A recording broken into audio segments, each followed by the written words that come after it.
The project shown in this video can be found in the textbook Technical Drawing 101 with AutoCAD, available from SDC Publications. In this video I'm going to show you how to use the leader command, or what we call multi-leader. Now I'm going to start by going to my Home tab here and just drawing a rectangle on the screen, and that's what I'll be attaching the leaders to. So here's my object that I want to put a leader to, and so what I want to do is go over here and pick on the Annotate tab.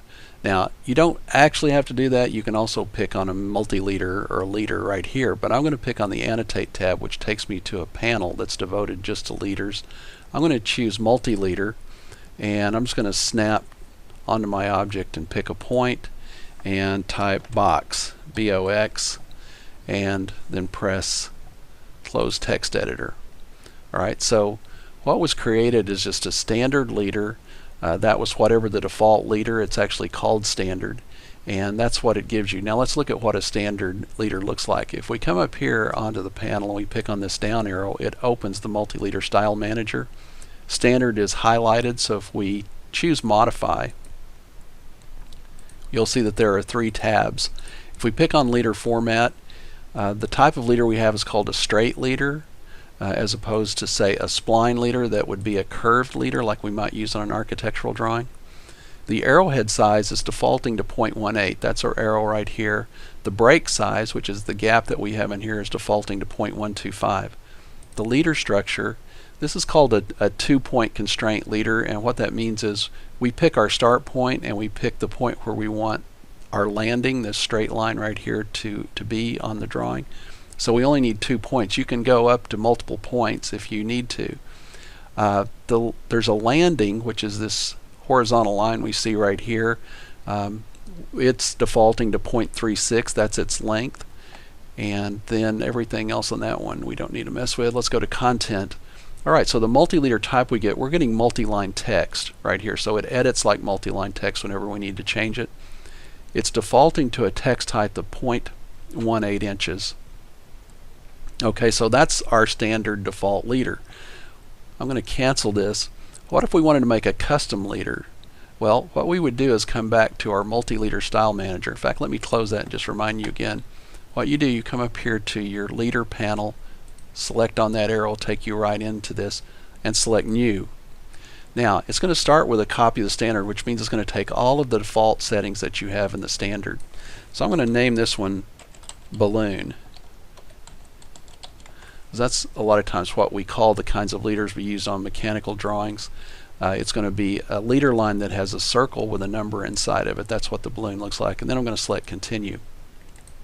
Alright, so it's going to start with all the defaults that were in the standard leader. So I'm going to set my arrowhead size to 0.25 to start. So I'm going to have a little bit larger arrowhead. The leader structure I'm going to keep at 2, but the landing distance I'm going to set to 0.25 and press enter. And I don't need to make any more changes to that. And then on content, I'm going to change this multi-leader style to something called a block. Okay, so I'm going to choose the block setting, and AutoCAD comes with a few blocks in it already. In the multi-leader, I can choose like a hexagon or a triangle or a circle or a slot. I'm going to select on circle. And so what's going to give me right up here is a circle. It's also going to give me what's called an attribute. It's going to let me type in a number that I want to go in there. Now, one thing I know about this block already is that the circle that AutoCAD provides is 0.25 in diameter, and the text height here is 0.18. And so what I want to do is probably double the size of that, and so I'm going to give that a scale factor of 2. So since the circle has a diameter of 0.25, if I put 2 in here, it's going to multiply all those settings by 2. So let's go back to our structure. Let's look at our leader format. I think we've got everything. I believe we have everything set that we need. So let's just go ahead and pick OK. Alright, so here's our balloon. We select on the balloon style and pick set current, and then we can close this. Now, the next time we need a multi-leader, we come up here and pick on this tool, and because we've set the balloon to be our current style, that's what we're going to get. So I pick my first point.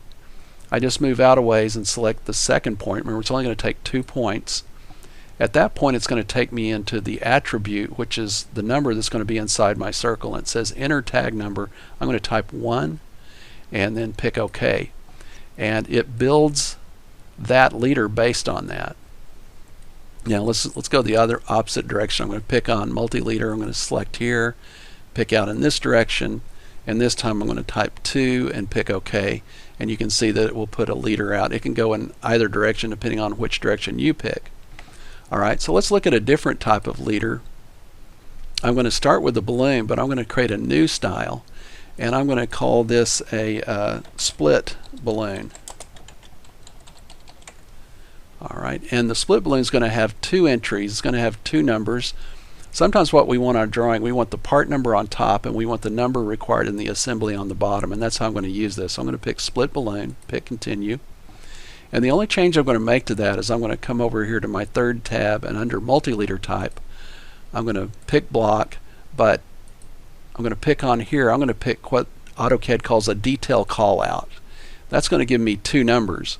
Now the prompt is going to say view number and sheet number, but you can interpret that however you want. In my case, my top number is going to be my part number, my bottom number will be the number required in the assembly, and I'm going to keep everything else the same and select OK, and I'm going to pick split balloon and set that current and then close this. So the next time I choose on the Multileader command, it's trying to snap just to there, I can turn my object snaps off and just select in here someplace. I'm going to pick right here, and now I have 2 prompts under my attributes. So let's say that this is part number 1. I want that to be the top number, and that there are 3 of these required in the assembly. So I'm going to type 3 and select OK, and it builds that particular leader style for me.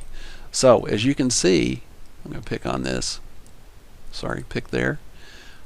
We start with the standard style right here. We can make custom styles. We can assign those just by setting them current as needed.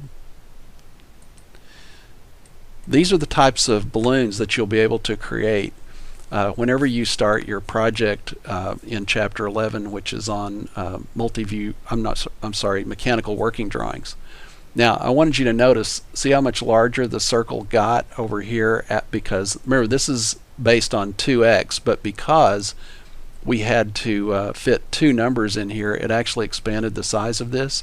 So you could come back and change this particular block style to have a different scale to it.